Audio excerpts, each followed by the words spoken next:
Jim Nugent is with us, founder and publisher of the Global Golf Post. What does this mean for his golf game right now? How much of a distraction has this been last weekend and now in this next tournament? I think it was a brief distraction last week, particularly in the third round. I think the events of Friday, he played brilliantly Friday, having been released from jail. It's my understanding his attorneys... But I don't think it's an ongoing distraction. I think that Scottie's got a character and a strength of soul.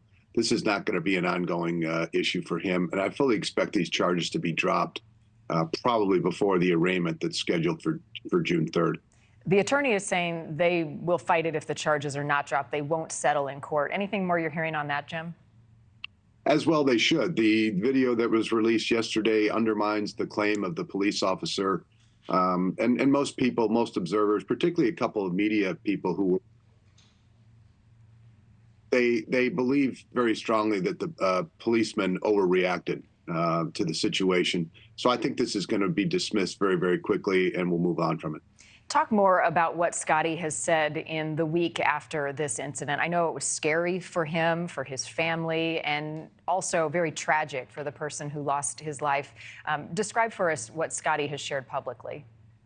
Well, he came into the media center after his round on Friday, several hours after the incident occurred, and he gave a brilliant, unrehearsed, no notes talk.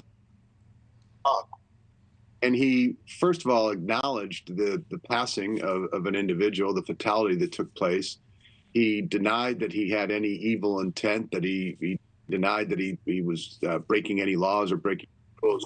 He was positively brilliant in denying that he had done anything wrong. But he was very humble about it, and he thanked the police for the way he was treated.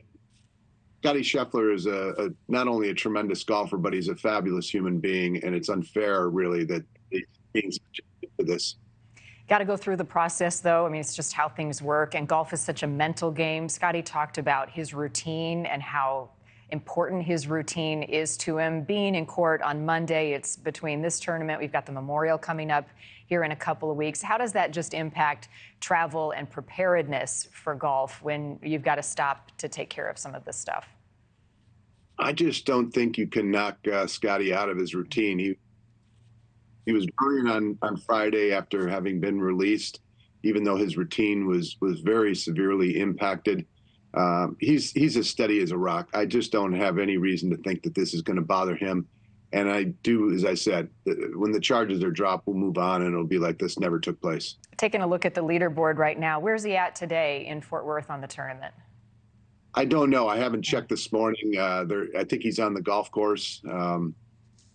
You know, if past his prologue, Scottie's going to be just fine this week, and he'll probably find himself in contention near the top of the leaderboard.